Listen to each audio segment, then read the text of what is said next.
Eu sei que você passou dias montando o roadmap.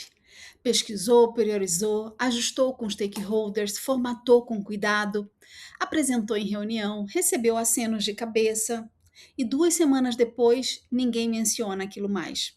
Não foi questionado, não foi rejeitado, simplesmente sumiu, como se nunca tivesse existido. E você fica com aquela sensação estranha, né, de ter feito tudo certo e não ter chegado a lugar nenhum.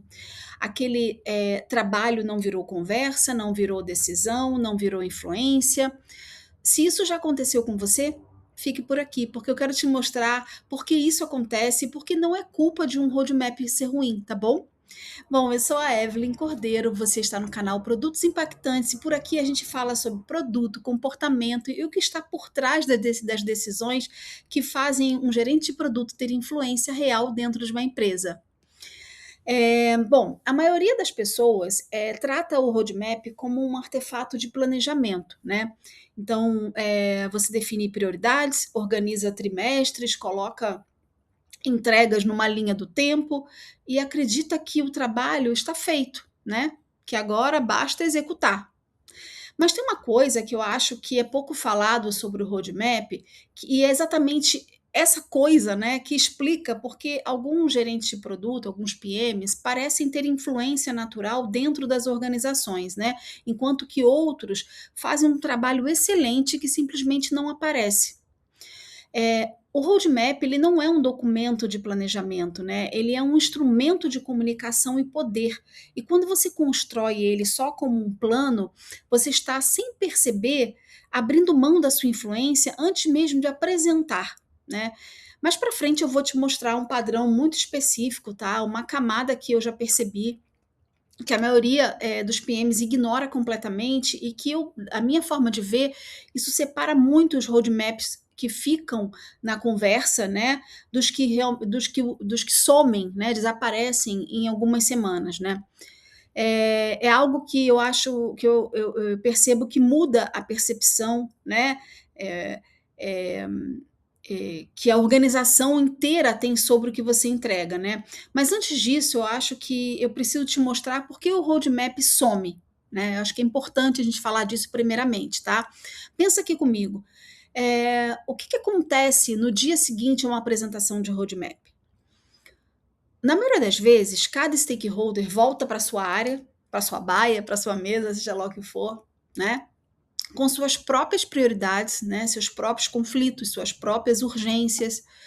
E o roadmap que você apresentou existe na cabeça deles como uma fotografia, né, estática, pontual, rapidamente, acho que rapidamente substituída pela próxima reunião que entra na agenda, né.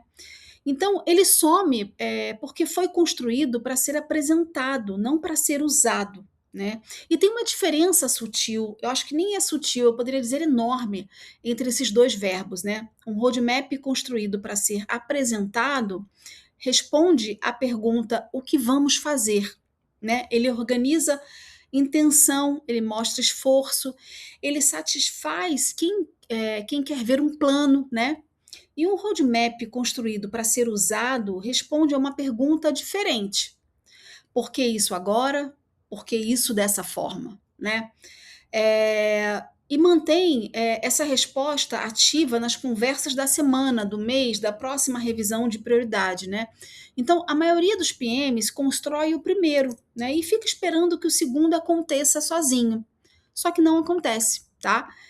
Eh, Tem uma frase que ficou comigo de uma conversa com um gestor de produto, né, um gerente de produto com mais de 15 anos de experiência, né, e eu escutei essa frase dessa pessoa há uns 5, 6 anos atrás, mais ou menos, né, que é: "Um roadmap que não está ativo na boca de alguém, ele não existe". Quando eu escutei essa frase, ela para mim, tipo, realmente, assim, explodiu minha mente, assim, porque ela fez total sentido e ela faz para mim, ela faz total sentido até hoje, né. Um roadmap que não está ativo na boca de alguém, ele não existe, né. Parece exagerado, né, mas é exatamente isso. Pensa em quantas decisões acontecem fora das suas reuniões, né? Uma conversa de corredor, um chat com o time de engenharia, uma pergunta do CEO que chegou pelo WhatsApp do seu diretor, né? Então, nesses momentos, alguém vai representar o roadmap, né? Ou vai representar a ausência dele. E esse alguém, na maioria das vezes, não é você. Então, quando o roadmap ele não tem uma narrativa clara, um argumento que possa ser repetido por quem não foi na reunião de apresentação, ele se fragmenta. É porque cada stakeholder começa a carregar um pedaço diferente desse roadmap, né? E aí o trabalho que você fez fica dependente de você estar presente em cada conversa para defender o que já deveria estar defendido pelo próprio artefato, pelo próprio roadmap, aqui no caso, né? Então, isso é trabalho invisível, digamos assim, né?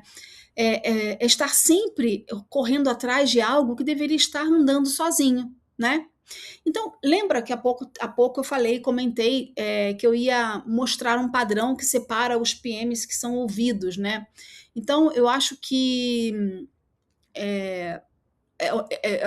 na realidade, os PMs que constroem roadmaps que ficam na conversa não passam mais tempo no Gira ou no Notion, né? Eles passam mais tempo pensando em uma coisa específica.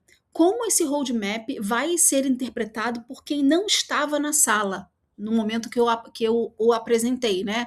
Então, soa simples, né? Mas muda tudo na hora de construir. Porque quando você pensa assim, você não organiza o roadmap por trimestre, você organiza por argumento. Então, cada bloco vira uma resposta para uma pergunta que alguém vai fazer, né? Por que isso antes daquilo, né? Então, está respondido lá no artefato, no seu roadmap. Por que não priorizamos aquela demanda, aquela iniciativa? Está lá também, ele vai encontrar quando você o organiza por argumentos, né? Digamos assim. Né? Como isso conecta com o objetivo da empresa? Ninguém precisa te ligar para descobrir porque estará lá. Então, o roadmap para de ser um mapa de entregas, né? Ele vira um repositório de raciocínio. Né? E raciocínio compartilhado não some em 2 semanas, né? Ele circula. Né? Tem aí cria-se uma atmosfera, uma consciência, digamos assim, em relação a essas informações, a esse argumento que você coloca no seu roadmap, né? Então, eu acho que a gente precisa. Eu vou falar sobre algo que vai parecer um pouco contraintuitivo aqui, tá?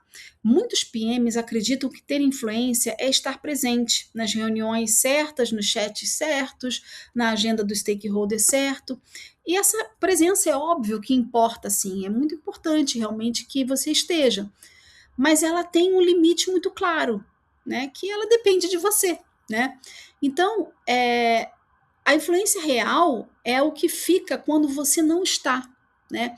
É o argumento que o seu tech lead repete numa conversa com o CTO sem você ter pedido para ele, né, repetir. É a pergunta que um designer faz ao stakeholder porque internalizou o raciocínio do roadmap.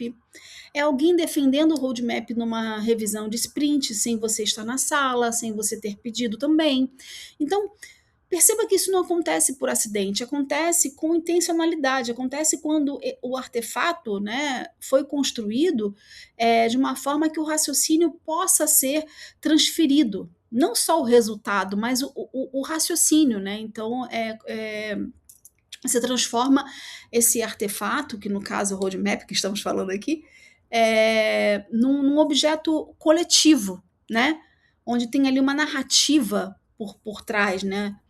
Então, agora me diz uma coisa: você monta seu roadmap, você está documentando o raciocínio ou o resultado, né?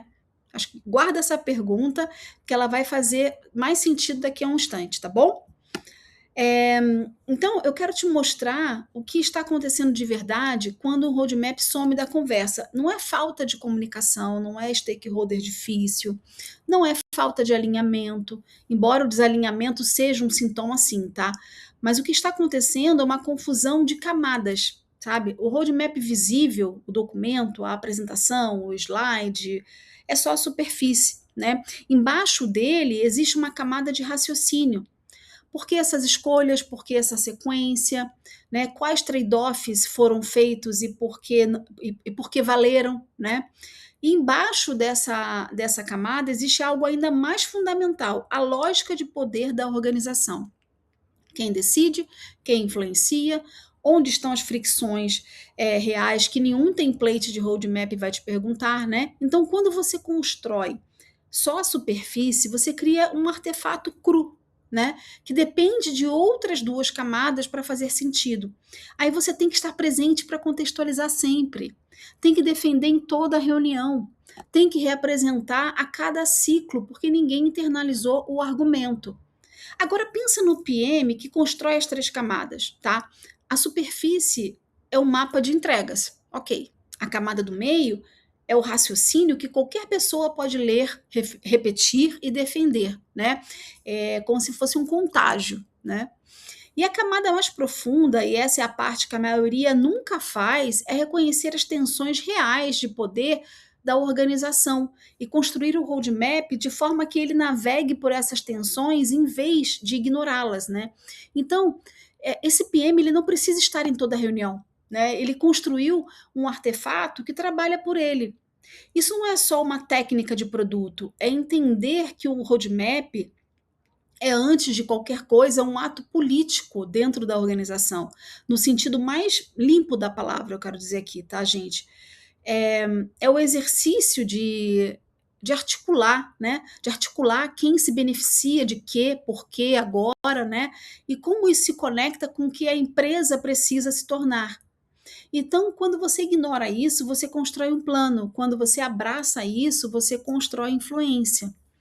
Então eu quero que no futuro, no seu futuro aí próximo, quando você abrir aí a sua ferramenta para montar um roadmap, seja ela qual for, eu quero que você faça uma pausa antes de começar a preencher aí as colunas, os trimestres e etc. E pergunte para você mesmo, né? Quem vai usar esse artefato sem que eu esteja presente, né? Não quem vai à apresentação, mas quem vai usar, né? Porque é para essas pessoas que você precisa focar. Essa é a audiência do seu roadmap, digamos assim, né? Então, se você não consegue responder isso com clareza, possivelmente o roadmap que você está prestes a construir vai virar mais um documento bonito que ninguém vai abrir, vai lembrar na próxima semana, na semana seguinte, né? Então, a mudança que eu gostaria que você carregue, que você leve aqui desse episódio, não é uma nova estrutura de roadmap, é uma nova pergunta que você faz antes de construir qualquer artefato de produto. Né? Que você pense na realidade, reflita que eu não estou construindo um plano aqui, eu estou construindo um argumento que deve andar, deve caminhar sem mim. Né? Então, um argumento que deve ser sustentado, deve ter lógica, né? Um raciocínio que reflita realmente uma lógica, né? Algo que realmente faça sentido e que possa caminhar sem você e que possa contagiar as outras pessoas e que não fique fragmentado, cada um com uma parte, e que precise sempre de você para contextualizar, para trazer sempre ali o background das coisas para que aquelas coisas façam sentido, sabe? Então, essa reflexão, ela, de certa forma, a ideia é que ela mude o que você escreve, o que você desenvolve, né, constrói ali, o roadmap que você constrói, né? Muda o que você prioriza dentro desse documento, muda como você apresenta e muda gradualmente a percepção que a sua organização tem sobre o que você entrega, né? Porque produto invisível começa com artefatos invisíveis também, e influência real começa com artefatos que trabalham por você, né? Então, se esse raciocínio fez sentido para você, ou se você ficou com alguma dúvida, uma discordância, uma experiência que confirma ou desafia o que eu trouxe aqui, escreve nos comentários, tá bom? Adorei estar na sua companhia, foi ótimo, obrigada por estar aqui e até o próximo episódio. Tchau, tchau!